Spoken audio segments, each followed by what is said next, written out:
Bom dia, boa tarde, boa noite para você que está assistindo mais um Papo de Lei.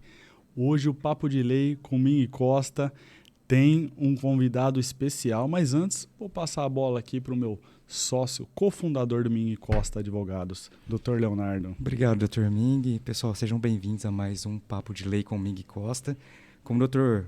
Ming já antecipou, hoje nós temos um convidado muito especial que aceitou carinhosamente o convite. É um privilégio, uma honra tê-lo aqui conosco. Dr. Douglas Marques aceitou o convite hoje para falar conosco sobre direito penal, que é um assunto que muita gente tem dúvida. Tenho certeza que o pessoal aqui vai gostar bastante dos temas que vão ser abordados. É um assunto difícil, né? Mas que nós, como todos os outros programas temos falado, vamos falar de juridiquês, sem juridiquês, de uma forma bem simples. Então, seja bem-vindo aqui ao nosso programa. Eu quero agradecer vocês pelo convite, muito honrado. Eu confesso que acompanho bastante o programa de vocês, podcast de vocês. Gosto muito, é um conteúdo muito bom e direcionado, né? Sem muita juridiquês, que eu acho que é esse que é o objetivo, e transformar isso num bate-papo muito agradável. E acho que vocês vêm cumprindo muito bem esse papel. Então, muito obrigado pelo convite. A honra é toda minha. Obrigado. Vamos bater um papo. Vamos sim. Doutor, eu conto um pouquinho a sua história, a sua formação, o porquê escolheu a área criminal. Conta um pouquinho pra gente. Claro. Eu me formei em 2007, né? E eu trabalhei sempre... durante esse período eu trabalhava num escritório civil, mas meu objetivo sempre foi a advocacia criminal. Então, ali em 2008, eu recordo de ter feito aquele curso da ESA, curso muito bom em Tribunal do Júri. A gente tinha ali como professor o saudoso Dr. Bento. Foi um curso muito bom, muito proveitoso e, assim, serviu para dar bastante pílulas para a advocacia criminal, né? E eu tentando conciliar essa advocacia civil, mas sempre estudando na advocacia criminal, quando em 2015 eu decidi seguir essa intuição, essa vontade que eu sempre tive, né? E montei meu escritório e dali para frente foi praticamente só advocacia criminal, atuando em praticamente todos os tipos de crime, na vara da infância e muito também no Tribunal do Júri, né? Que é uma grande paixão. Foi uma mudança bem abrupta, né?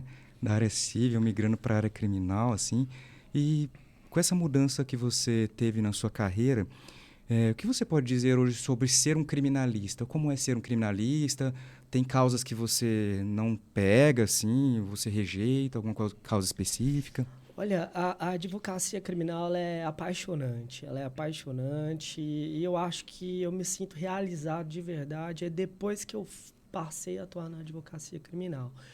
Eu não tenho causas que eu venha a deixar de atuar. Eu compartilho daquela ideia muito posta por Sobral Pinto, né? Que foi um grande... ele era anticomunista, mas fervorosamente defendeu comunistas como o Luiz Carlos Prestes, né? O Henry Berger, e na essência do direito, né? E, assim, eu costumo dizer que uma grande lição que eu tiro da advocacia, né, que nós, advogados, nós temos aquela máxima de Santo Agostinho, de condenar, sim, o pecado, mas amar o pecador. Então, dentro disso, eu não tenho causas que eu deixo de atuar, eu atuo com muita firmeza, e é isso. Assim, até o meu ponto de vista, né, a sociedade tem um grande preconceito com o advogado criminalista, né, achando que passa a mão na cabeça do cliente que fez algo errado, etc. É bom lembrar sempre que o direito ele não permite a vingança, né? Nós tem um processo, tem que seguir as regras do jogo e o advogado está lá justamente para ver se as regras estão sendo cumpridas, desde sempre até o final, aí, até o trânsito julgado e também o seu cumprimento. Então, por exemplo, uma coisa simples, na delegacia, já deparamos com situações que a pessoa estava lá há 10 horas e não havia comido. Não existe isso. Então, assim, independente do que a pessoa fez, não vamos entrar nessa questão. A questão é, a pessoa tem direito de se alimentar, a pessoa tem direito de ir no banheiro. Então, isso é só um exemplo de muitas outras coisas que a gente sabe que acontece. E o advogado, ele não está contra a polícia, contra o juiz, não. Ele está ali mostrando que realmente deve seguir as regras, levando o seu cliente da melhor forma possível nas regras do jogo. Então, por exemplo, cometeu um crime sobre uma influência, alguma coisa, tem que ter um atenuante. Tem que ter um atenuante. O advogado não tá inventando isso, está na lei. Então, se você quer que não exista essa atenuante, você que briga na questão legal, não contra um advogado que está ali fazendo um trabalho técnico, né? Exatamente. É bem isso, né? Nós não somos legisladores, né? A lei já chega para a gente pronta e dentro dali a gente tenta combater de acordo com aquilo que é colocado para a gente na lei, né? Com muita legalidade que nos resta. Tem muita gente que confunde o advogado com o cliente, né? Por exemplo, eu vi no caso daquele médico que estuprou, né, lamentavelmente, aquela paciente que estava grávida e dando à luz, repercutiu nacionalmente, internacionalmente, ele abdicou do direito de se defender, inclusive pela Defensoria Pública, apesar de que isso ele não pode, né, ficar sem defesa. Perante a lei, isso não existe. Mas no lugar de advogado, como um profissional do direito, eu fico pensando, quão difícil é para nós profissionais termos que lidar com uma causa complicada como essa e ser taxado pela sociedade como, se eu estou defendendo um estuprador é porque eu defendo o estupro. Exato. Se eu estou defendendo um homicida é porque eu defendo o homicídio. É muito difícil isso, né, doutor? É muito difícil. E, assim, a sociedade, aliado à mídia, ela fomenta isso, né? Ela coloca isso naquele inconsciente coletivo. E acaba criminalizando o advogado também. E é bem grave. Eu lembro que recentemente teve um caso de muita repercussão aqui perto que envolveu criança, né? E eu fui contratado por o acusado e me coube ali uma reunião e decidiram que o melhor era apresentar. Combinamos que ele iria se apresentar para ficar à disposição da justiça e no caminho eu recordo que uma pessoa da mídia me ligou, falou assim, doutor, você já vai apresentar ele? Eu falei, mas como que você está sabendo? Falei, mas chegando na delegacia já estava um monte de repórter, aquela coisa toda, e enfim, e acabaram, eu acabei dando entrevista, dizendo que ele estava à disposição, nessa mesma linha, está à disposição da justiça, está sendo investigado, está aqui para disposição, se eventualmente lá na frente for reconhecida a culpa dele, que ele seja condenado, como é que manda a lei, bom. Eu li diversos comentários sobre a minha atuação ali, né? Assim, separei até alguns que fala que eu, assim, chamaram diversas coisas, como é bandido igual ele, tinha que prender o advogado, tinha que bater no advogado também, que ele enchia... o advogado que decide defender é pior do que o próprio cliente. Falou assim, advogado do diabo. Não, mas esse eu até gostei, né? Porque o diabo tem uma história que é um anjo que cai do céu. E faz tempo que eu não sou chamado de anjo. Essa ficou até boa pra mim. Mas, assim, muito, muito disso é confundido, né? Não, esse exemplo é sensacional porque mostra que realmente a sociedade ela mistura a figura daquela pessoa, do réu, com o advogado, como se o advogado tivesse cometido o crime junto com ele. É um corréu ali, né? Sim. E a figura do promotor é praticamente um santo, né? Que ele vai ali penalizar aquela pessoa. Então, ele que realmente vai impor as situações e tal.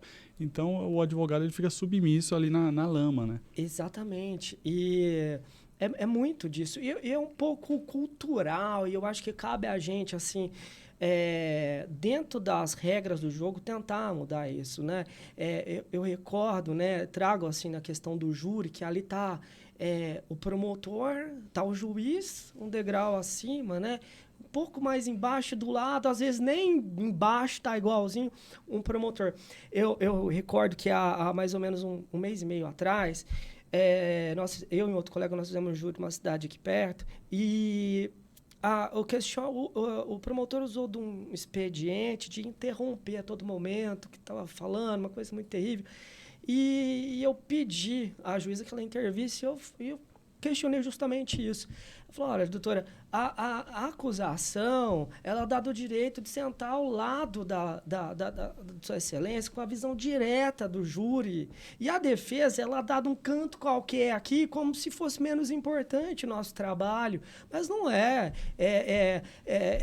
É muito sério, é isso. E a juíza, assim, sem entender aquilo que eu estava falando, ela contra-argumentou assim, olha, doutor, mas em todo lugar, todo local isso é assim. Como se todo local isso fosse correto. Não, tá todo local está errado. Não é assim, a gente tem que combater isso. Nós temos o mesmo grau de hierarquia, né? Ninguém é superior a ninguém. E a defesa, ali no exercício dela, ela tem que ter paridade de arma. Uhum. Sim, e interessante falar sobre isso, que até falando já do plenário, os jurados que ali estão, né? Nós vamos ainda adentrar um assunto especificamente, mas os jurados que ali estão não são operadores do direito, então eles não sabem o que é o que não é. A pessoa leiga que está ali olhando, ela realmente acha. O juiz é superior ao promotor, que é superior ao advogado. O advogado é uma pessoa que vai falar alguma coisa ali, mas o cara já está condenado, porque cometeu um crime. Eu já ouvi falar, assim, algumas pessoas, que o advogado é um palhaço, ele vai lá fazer um teatro. Exato. E ele tenta manipular os jurados na situação ali. Ele tenta sair daquela realidade que o promotor trouxe, né? Na verdade, o advogado é um mentiroso. Quanto aquelas pessoas se submetidas ao julgamento do tribunal do júri ou qualquer outro julgamento não vão ter um promotor como defensor, não vão ter um juiz como defensor, vão ter um promotor para acusar, vão ter um defensor para julgar, e o advogado, somente o advogado, sendo réu, qualquer um que for, é somente ele que vai estar do lado daquele cidadão para o exercício da defesa, né? Para defender. E isso precisa ser muito trabalhado na nossa sociedade, e é muito bom que vocês, né, que programas como o de vocês, tragam essa discussão, para quem sabe no futuro a gente consiga estar modificando esse entendimento coletivo, né? Sim. Bom, falando um pouco sobre o Tribunal do Júri, doutor, comenta com a gente, o Tribunal do Júri, ele é destinado a julgar qualquer tipo de crime, especificamente, assim, como que funciona o Tribunal do Júri? Ele é destinado aos crimes contra a vida, né? Na sua versão dolosa, né? Então tem um leque lá bem colocado, relatado. Ele não julga crimes culposos, né, contra a vida, não estão ali, não são da alçada do Tribunal do Júri, né? E não sei, mas na minha visão é um dos tribunais que mais se aplica à justiça. Essa possibilidade de você ser julgado por pares, eu acho que tem a possibilidade de se fazer mais justiça. Cito um exemplo que eu falo em todo o júri, que é o da Olga Benário Prestes, né, que foi extraditada grávida para um campo de concentração nazista e depois foi morta, né? E quem decidiu pela sua extradição foi um tribunal togado. E tenho certeza que se fosse um tribunal do júri, jamais ela seria levada à morte, né, por conta, enfim, se fosse um tribunal do júri, isso jamais aconteceria. É bem interessante essa colocação, porque, assim, com certeza, a parte psicológica, a carga psicológica, pensando em um réu no plenário do júri, é uma coisa bem complicada, isso daí eu não tenho dúvida nenhuma. No entanto, quando olhamos para a parte processual, é bem diferente a regra do jogo, porque, assim, sem o plenário do júri, é um papel frio, né? Muitas vezes o juiz não vai ler, o estagiário vai dar sentença, etc. No júri é onde realmente você joga a prova ali na cara. Você grita, você mostra no telão, e é ali que realmente você consegue colocar a emoção que de fato existe no caso. Não é mais um qualquer, não é uma situação qualquer, é aquele caso. Então, o plenário do júri é importantíssimo por isso mesmo. Você consegue ter uma visão diferente daquele papel frio, né? Ele não está submisso à letra fria da lei, né? Eu falo que pulsa o coração ali, né? Então, o jurado ele responde apenas à sua consciência e não tem que responder a ninguém além de sua consciência, né? Não está distrito a leis que, às vezes, nem sabia que existia, né? Mas estão ali, foi feito para alguém que nunca passou por uma realidade, que nunca frequentou aquela... Às vezes, nunca frequentou aquela realidade que o réu está sendo imposta, né? Então, eu sou apaixonado pelo Tribunal do Júri, sou apaixonado por esse modo. Por mim, se ampliava mais crimes, né? Mas... muito por conta disso. Eu acredito muito mais na justiça ali aplicada do que na justiça feita por juiz togado, muitas vezes feita por juiz togado. O doutor mencionou a respeito dessa questão da diferenciação que existe entre um julgado, uma decisão proferida por um juiz togado, que tem uma formação jurídica, né? E a gente até costuma falar que tem vários tipos de juiz, né? Aquele juiz boca da lei, que ele é positivista, né, absoluto na aplicação, mas no Tribunal do Júri a gente vê que existe uma parcela das pessoas ali, pessoas civis, comuns, né, que muitas das vezes não chegaram a ter contato imediato com aquela situação.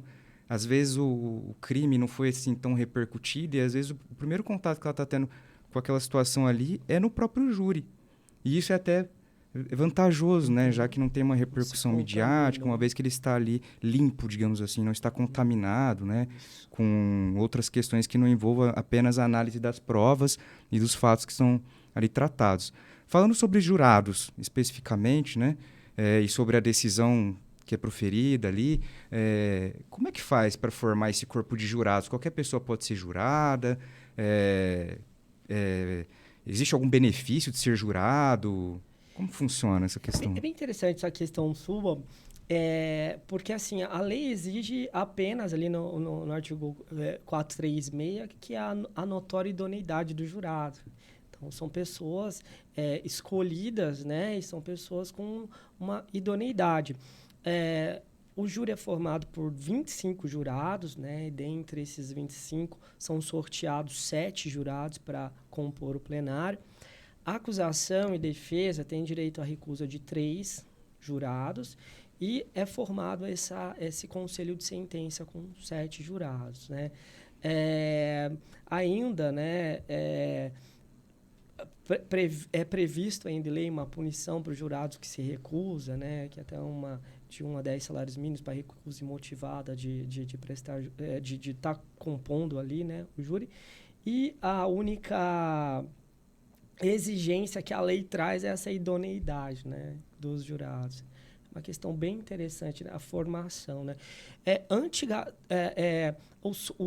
A seleção, antigamente, era muito preparada. Então, isso historicamente falando, eram pessoas preparadas, escolhidas, investigadas. Então, você em júris históricos, isso dos anos 70, 80, você tinha aqueles jurados que são escolhidos a dedo pelos juízes, né? E depois formam esse conselho de sentença. Com o tempo, com o avanço, né? com o aumento da população, isso deixou de ser escolhido dessa forma, né? É interessante a questão dos jurados. São os 25, né? No dia tem que ter no mínimo 15, senão não ocorre o plenário. E aí vai ser escolhido os 7, né? É interessante falar disso porque os jurados, eles não são imparciais. Por que eu falo isso? Porque cada um vai trazer consigo suas convicções religiosas, políticas e experiências da vida. Então, o advogado ali, quando ele pega aqueles jurados, ele começa a ver, tem mais mulher, tem mais homem, que tipo de homem, né? Que tipo de mulher, questão religiosa, questão é esquerda, é direita. Tudo isso vai bater de frente com as teses que ele eventualmente vai promover. Então, é um jogo de xadrez realmente, né? E isso vem sendo bastante fomentado. Tem até empresas que vendem essas informações, né? Contratadas para aquele dia, a gente chama de stalkear, né? Uhum. Stalkeando para ver, dependendo do movimento que você quer fazer, né? De repente, você tem um feminicídio, você colocar lá 7 mulheres, acabou com sua vida, né? Acabou. Não tem jeito. Mas, de repente, você tem esse mesmo feminicídio fomentado por um crime passional e você coloca lá 7 homens, né? Que podem ter um entendimento um pouco diferente sobre aquilo que aconteceu, podem se sensibilizar mais, se identificar mais com aquilo, e de repente, não absolvição, mas de repente uma atenuante por exemplo, da violenta emoção, logo em seguida de injusta provocação, né, que é uma das teses bastante usadas para esse tipo de crime. Então tem tudo essa... E mais uma vez, para o pessoal que está assistindo, ver como é importante rede social. Você que posta tudo na rede social, vai ser jurado, o advogado vai ter visto a rede social, te garanto. Acho legal essa questão da habilidade do criminalista de lidar com situações que não envolvem puramente o estudo da lei fria, né? Não só da jurisprudência, do entendimento dos tribunais e tal.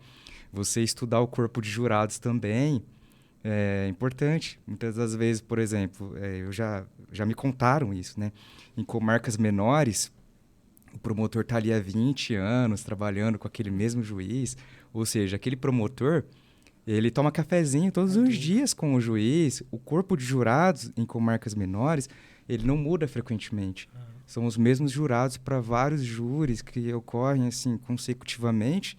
Esses jurados, eles conhecem o promotor, conhecem o juiz. E às vezes o advogado é de outra comarca que está indo ali defender. E aí, uma vez até me contaram que um estudante de direito estava sendo jurado e chegou já no júri e disse o seguinte: quem é que nós vamos bater hoje aqui nesse júri? Então, assim, é difícil. Já foi com uma convicção formada, né, no júri. Então, é muito ruim isso. É difícil. Eu já escutei algumas vezes também que advogados passando, antes de entrar, indo para o júri, caminhando para o júri, os jurados estavam ali próximos, né? E escutou conversar, olha, será... vamos bater o recorde hoje, 40 anos? Vamos... Isso é terrível, né? Sim, e ainda mais se tiver a questão mídia, né? O fator mídia complica muito mais. Já teve problema com a mídia nesse sentido? Olha, diretamente não.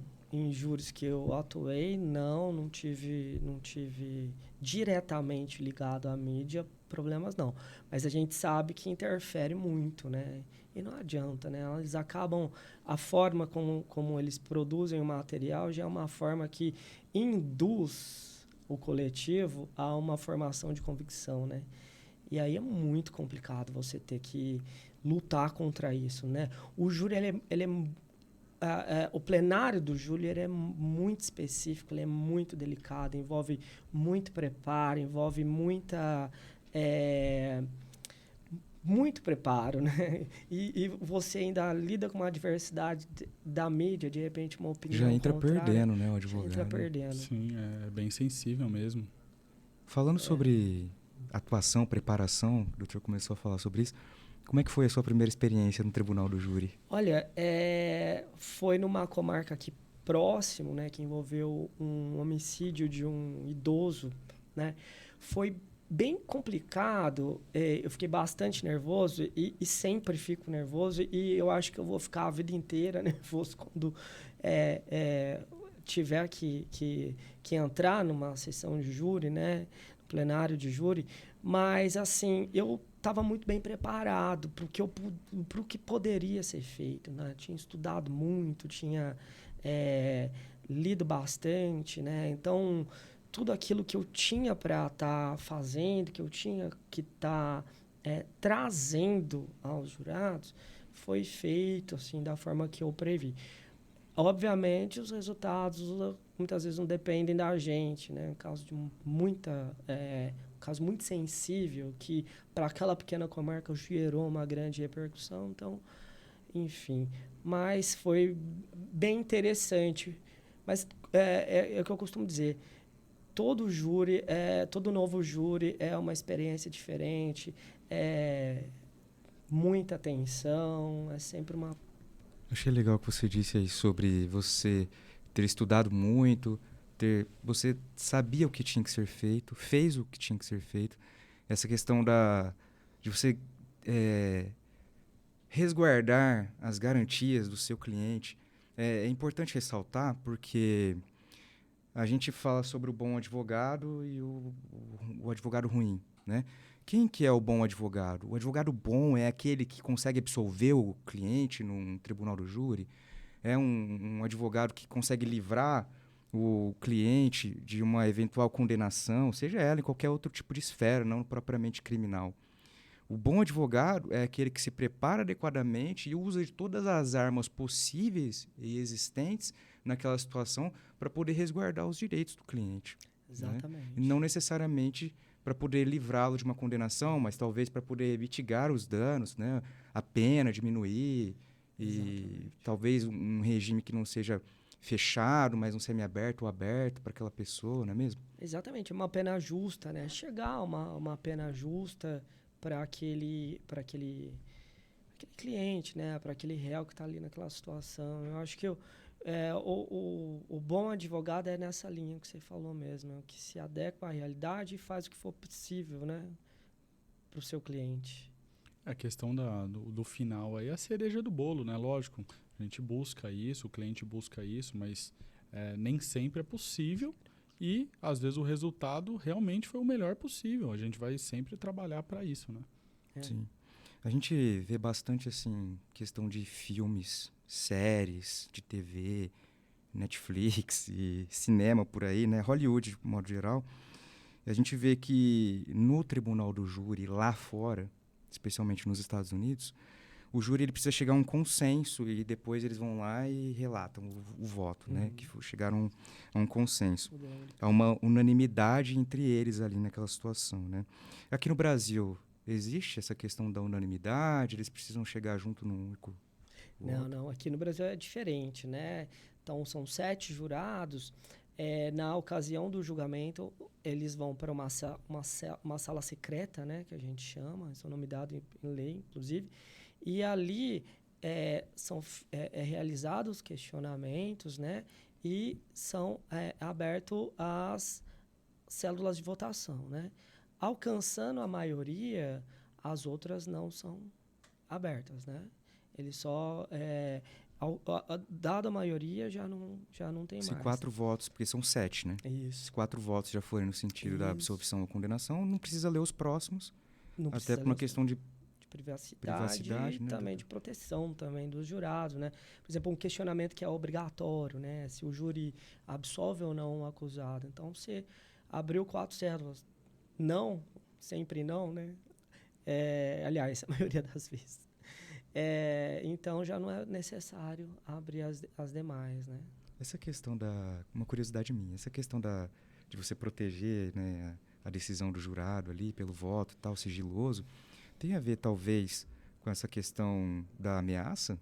Pode ser. Até do jurado, do advogado, do juiz, do promotor. Será que tem isso? Acho que tem a ver a proteção do jurado, né? Que isso aí foi se eu não me engano, é uma modificação de 2008, naquela modificação que teve do Código de Processo Penal, que tirou o libelo, que tirou o protesto por novo júri. Se eu não me engano, foi nisso daí que aí foi formado a maioria.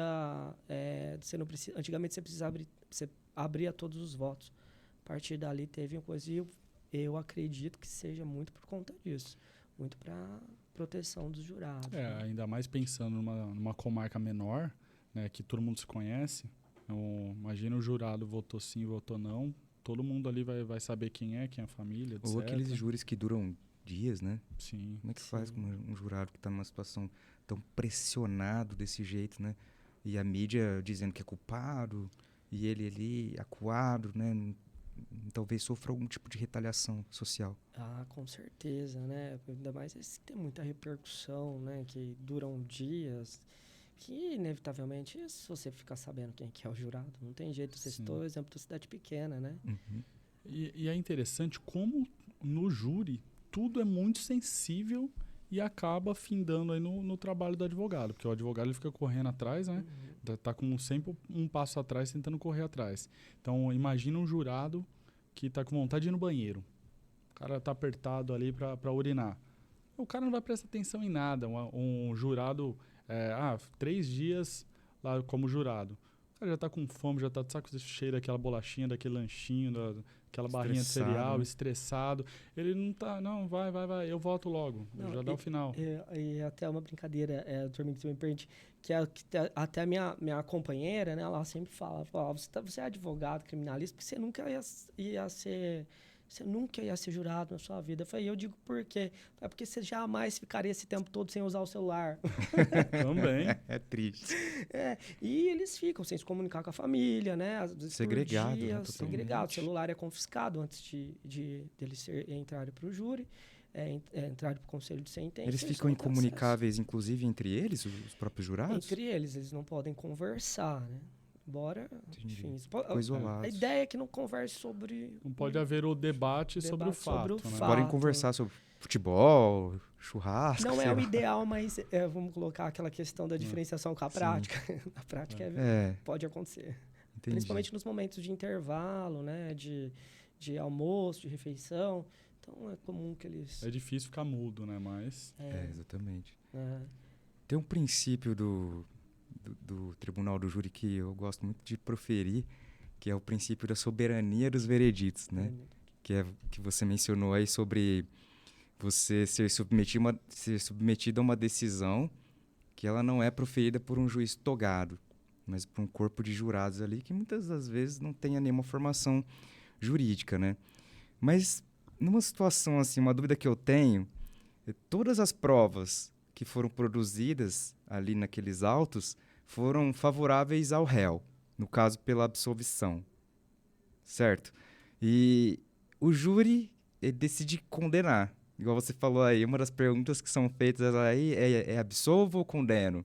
E aí eles vão lá e votam. No caso aqui do exemplo que eu quero dar, vai lá e condena. Mesmo todas as provas sendo favoráveis ao réu, no caso pela absolvição. Aí o advogado, profissionalmente atuando, vai recorrer dessa sentença. Em grau de recurso, essa apelação, no caso, o tribunal pode reformar essa sentença para declarar o réu inocente?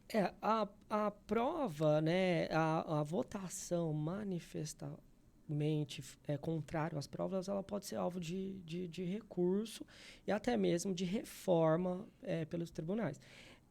Se eu não me engano, teve uma decisão do STF do ano passado que sedimentou isso, que não poderia mais. Mas eu não recordo se é de uma das turmas, não está muito claro isso daqui. Porque, via de regra, assim, pensando, se é o júri que decide, o tribunal que não tem nada a ver com o júri não pode. Não tirando esse poderia, poder, né? né? Exato. Não poderia. Eles anulam a sentença, no caso? Eles volta? mandam fazer um novo júri. Novo júri? Mandam realizar um E novo se júri. condenarem de novo? Se condenarem ou se absolverem de novo, aí acabou. Aí acabou. Acabou. Interessante, né? Então, eles podem, sim, por exemplo, absolve, né? Aí o promotor, que é o que acontece, né? O promotor inconformado vai lá e recorre para o tribunal, para o STJ, o diabo, e aí acaba voltando. E aí, normalmente, a decisão é essa, mandar realizar um novo júri. Já aconteceu algum caso engraçado no júri? Uma testemunha, sei lá, fez alguma coisa engraçada? Ou o promotor levou um violão e começou a tocar música? Que às vezes a gente vê umas pérolas na internet, né? Mas não sei se já aconteceu com o doutor. Não, assim, fato engraçado não. A gente tem que... A preparação para o júri, ela é muito complexa, né? A gente costuma dizer que você entra naquele estado de júri. O estado de júri é um nome dado, né, pelo doutor Evandro Lins e Silva, que é aquele grande advogado, um dos maiores tribunos que o Brasil teve. Ficou muito conhecido naquele caso Dock Street, que o primeiro julgamento ele absolveu. Então, é muito importante você estar muito bem preparado para o júri, para tudo que acontece. Esse júri que eu citei há pouco, da comarca vizinha, ele durou 12 horas, começou às 9 da manhã e ele terminou às 8h45 da noite. Então, você tem que estar sempre muito preparado e firme para tudo que pode vir. Então, é um estado de tensão muito grande. Normalmente, no outro dia, eu acabo com uma cartela de Dorflex, de tanta tensão. O que aconteceu de interessante é que que eu recordo agora, né, que foi, a gente estava no início dos debates, né, é comum a gente conversar com o promotor tinha sinalizado que iria concordar com a tese da defesa, né? Não, de fato, não foi realmente ali uma desistência voluntária, né? Acho que uma coisa assim. E ele iniciou os debates tudo nessa linha. No meio do debate, ele falou, olha, ele estava inclinado a concordar com a defesa, mas não, ele tentou matar mesmo, isso aqui é uma tentativa de homicídio, ele tem que ser culpado e tal. Né? Isso pega a gente traiu de surpresa, né? Praticamente traiu. Baixou a guarda. E foi muito interessante, assim, que a gente tem que respirar fundo. Aí, bom, a tese inicial era essa mesmo, vou voltar uma coisa. E foi muito bom, porque nesse debate eu pude usar justamente essa fala dele. Então eu falei para os jurados, olha, se o promotor que está aqui para acusar não tem certeza do dúvida. que ele fez, entrou aqui com uma... Ele que falou, não fui eu. Então, se vocês vão ter convicção do que é isso. Não deu outra. Na dúvida... Indúbio pro réu. E até interessante, assim, que um princípio que eu não concordo, mas ele tem no Tribunal de Júri, que é o princípio do indúbio pro societá, que na dúvida, até a pronúncia, ele tem que favorecer a sociedade, né? Então, na dúvida, eu costumo dizer para os jurados, a dúvida levou a isso aqui, que faz parte do Tribunal do Júri. Mas aqui, vocês só poderão condenar na certeza. E havendo dúvida, vocês têm que absolver. Então, nesse caso, assim, foi muito, muito bacana que a gente explorou bastante essa questão da dúvida que o jurado tinha, a dúvida que o promotor tinha, e começou de uma forma, mudou de uma outra, e não deu outra. Desclassificou para lesão corporal. Interessante. Tem uma questão que eu gostaria de levantar aqui, a respeito, inclusive, de um tema polêmico, a respeito do feminicídio. Tinha, antes de 2015, não existia o crime de feminicídio. Isso surgiu no Código Penal em 2015. Hoje se fala, inclusive, em femicídio e feminicídio. Femicídio é um homicídio contra uma mulher. E feminicídio tem aquelas duas hipóteses previstas pelo Código Penal, que é você matar uma mulher em razão do gênero, preconceito, discriminação por ela ser mulher, ou em razão ali do ambiente doméstico e familiar. São as duas hipóteses de feminicídio. Tinha, antes de positivar o crime de feminicídio, uma argumentação que era posta pela advocacia quando defendia o réu numa situação, por exemplo, onde ele matava a esposa que traiu. Crime passional. Isso, um crime passional. Onde ele alegava a legítima defesa da honra.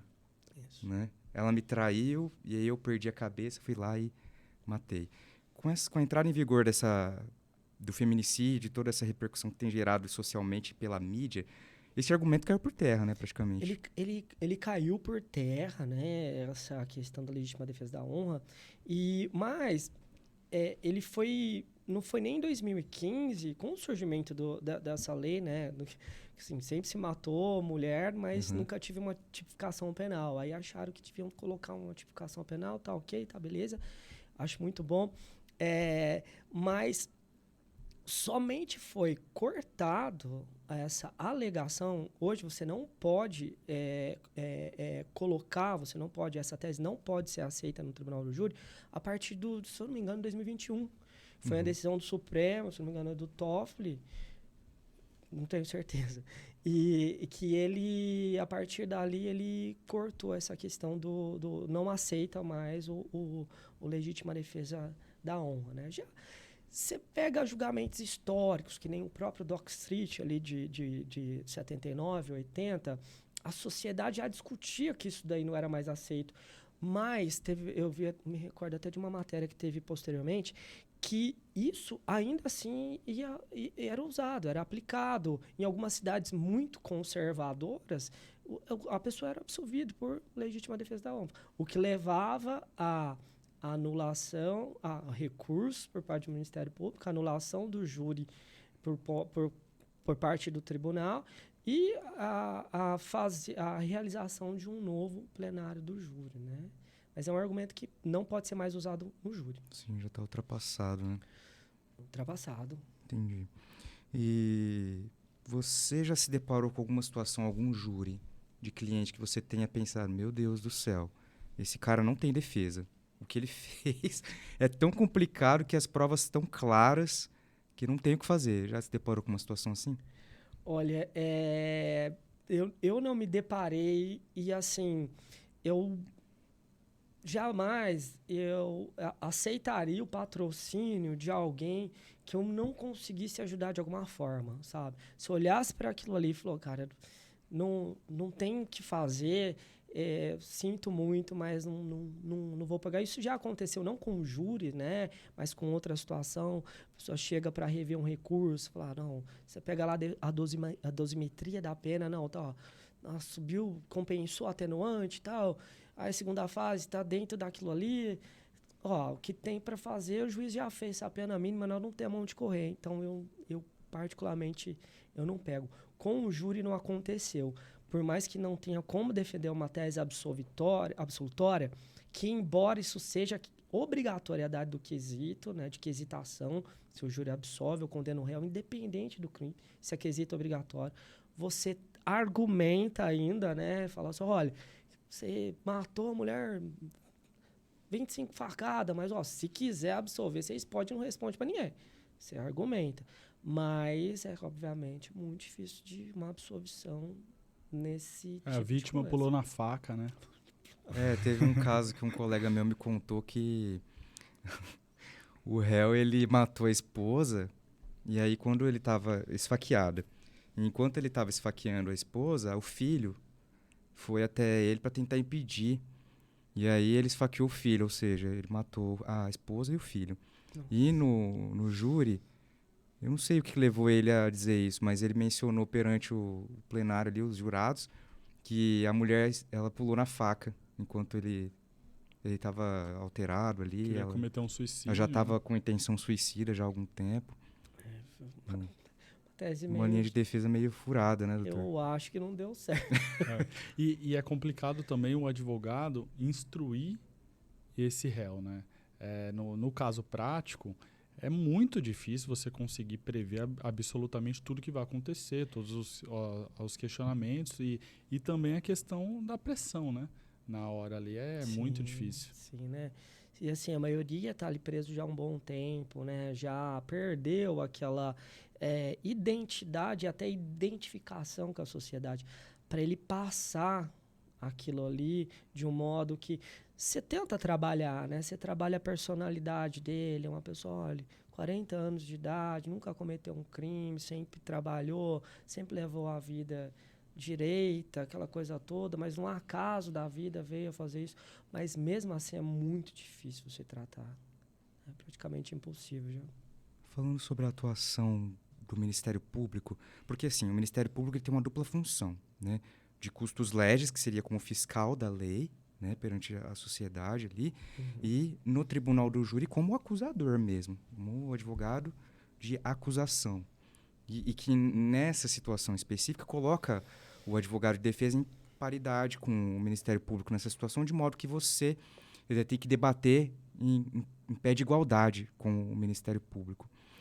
Eu já presenciei situações onde o Ministério Público, de uma forma irreverente, mal educada, faz perguntas induzindo o acusado, o doutor já deve ter se deparado com situações assim, de modo que o advogado de defesa pede para que o cliente não responda as perguntas. E aí, então, o cliente ele se afasta do microfone e não responde mais nada. Mas o Ministério Público pede para consignar na ata e ser gravadas as perguntas. E muitas das vezes com áudio, com vídeo e outras situações ali. E isso perante o júri, o corpo de jurados ali. E existem debates que eu já vi de advogados falando sobre essa questão do abuso de autoridade, do juiz permitir que essas perguntas sejam proferidas, mesmo com o cliente declarando silêncio. Ele não vai responder mais nenhuma pergunta sua. Não tem necessidade de você fazê-las perante o tribunal do júri. Como é que o doutor vê uma situação como essa? causa, né? Porque é o que eu falo, a partir do momento que você pisa ali no tribunal de júri, a partir do momento que os jurados estão na sala, você já é avaliado. Você é avaliado, seu cliente é avaliado. Isso já causa indiretamente um prejuízo mensurável, né? Embora ele não pode mencionar que a pessoa está em silêncio, não quer responder porque é culpada, né? Que isso aí causa nulidade direta do júri, mas já causa uma impressão de que Quem cala consente, quem né? cala consente, né? Que a gente vê nessa questão social. Já é um prejuízo grande, né? Pro advogado de defesa, pro acusado, né? Doutor, qual conselho o senhor daria para um advogado recém-formado ou que está no final da faculdade aí, que tem essa vontade de trabalhar exatamente com o plenário do júri? Quais os caminhos possíveis aí para chegar o quanto antes na excelência nessa profissão? Eu sugiro sempre, né, bastante estudo. Você tem que estar muito bem preparado, né? Muito bem preparado para o tribunal do júri. E o tribunal do júri tem algumas peculiaridades que só acontece ali. Por exemplo, quando você arrola a testemunha na fase do júri pelo 422, você precisa declarar a imprescindibilidade dessas testemunhas. Do contrário, se você não colocar essa simples palavra na sua petição, se a testemunha chega, eventualmente não consegue estar presente no plenário, o júri não pode ser adiado. E é uma peculiaridade que você só encontra no júri. E pode ser toda a diferença, né? Você estar bem preparado, que não basta ter a coragem, né? A coragem é importante você ter coragem, é importante você gostar daquilo ali, mas você tem que ter, antes de tudo, você tem que estar bem preparado, com bons livros, né, com apoio de bons, se possível também, não fazer júri sozinho, eu acho um grande erro também, sempre levar alguém com você para estar ali só para observar alguns pontos, de repente observar. Eu lembro que num júri que eu fiz, tinha um primo meu que fazia graduação, eu não consegui nenhum advogado que podia, eu peguei esse primo meu que estava em graduação de direito e falou, ó, você vai me ajudar no quê? Você vai observar o jurado, ver quem que tá olhando mais para mim, quem que não tá olhando. Porque é ali que eu vou precisar conversar. Aquele Tem um que time tá, ali, né, pra te ajudar. aquele que tá prestando atenção, tá beleza, mas você vai me falar quem que não tá, quem que eventualmente cruza o braço, vira. Então, eu acho muito importante você estar muito bem preparado para o júri, não encarar como se fosse um processo, qualquer um procedimento. É onde o seu cliente pode pegar uma pena muito grande, você vai acabar com a vida do seu cliente, né? Uma pena alta. Então, eu acho que a grande dica, né? Se eu posso dar dica para alguém, mas assim, eu sempre coloquei isso, está muito bem preparado. E a preparação, ela vai muito além da parte jurídica, né? Porque assim, no júri, tudo vai acontecer. Então, você tem que ter propriedade de você debater um laudo com o perito.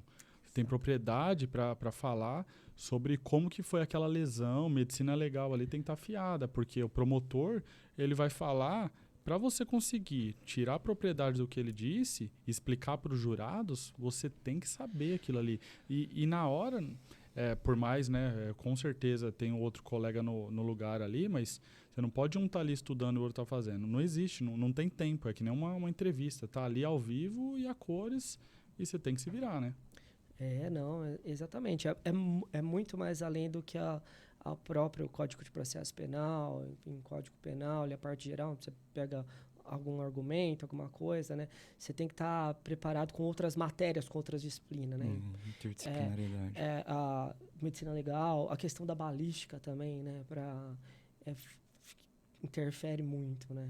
Sim, fundamental. Dr. Douglas, eu tenho certeza que o papo tá gostoso demais e a gente tem muitos questionamentos. Vai ter que ficar para um próximo convite aí, para a gente tratar desse tema, porque o nosso podcast, infelizmente, já terminou. Nossa. Passou super rápido, Passou né? muito rápido. Então, só tenho a agradecer, Dr. Douglas, que é vice-presidente, inclusive, da Comissão de Direitos Humanos daqui de Ribeirão Preto, veio hoje aqui participar com a gente. Muito obrigado, viu, doutor?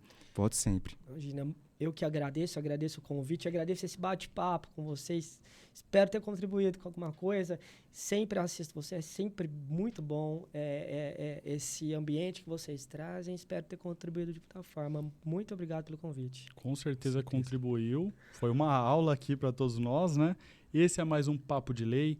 Siga no YouTube, Spotify, TikTok, Instagram e todas as outras redes. E se liga no próximo Papo de Lei. Obrigado, gente. Obrigado. Tchau, tchau.